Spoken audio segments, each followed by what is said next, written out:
If a man has frequent intercourse with others, either for talk, or drinking together, or generally for social purposes, he must either become like them, or change them to his own fashion. For if a man places a piece of quenched charcoal close to a piece that is burning, either the quenched charcoal will quench the other, or the burning charcoal will light that which is quenched.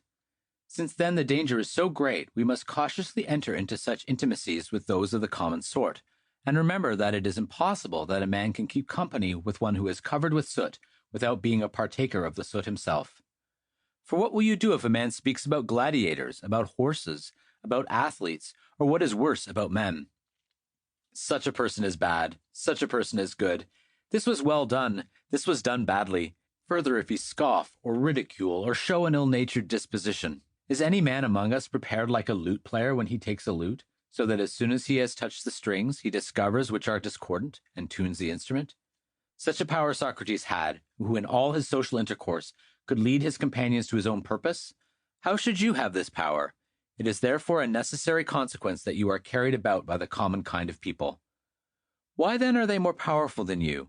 Because they utter these useless words from their real opinions, but you utter your elegant words only from your lips. For this reason they are without strength and dead, and it is nauseous to listen to your exhortations and your miserable virtue, which is talked of everywhere, up and down. In this way the vulgar have the advantage over you, for every opinion, Greek dogma, is strong and invincible. Until then the good, Greek chomsai, sentiments, Greek hupolepses, are fixed in you, and you shall have acquired a certain power for your security. I advise you to be careful in your association with common persons. If you are not, every day like wax in the sun, there will be melted away whatever you inscribe on your minds in the school. Withdraw then yourselves from the sun so long as you have these waxen sentiments. For this reason also philosophers advise men to leave their native country, because ancient habits distract them and do not allow a beginning to be made of a different habit.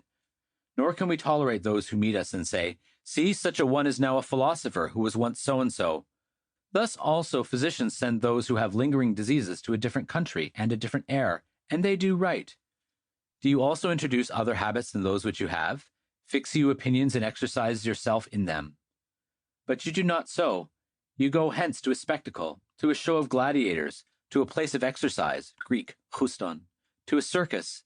Then you come back hither, and again from this place you go to those places, and still the same persons.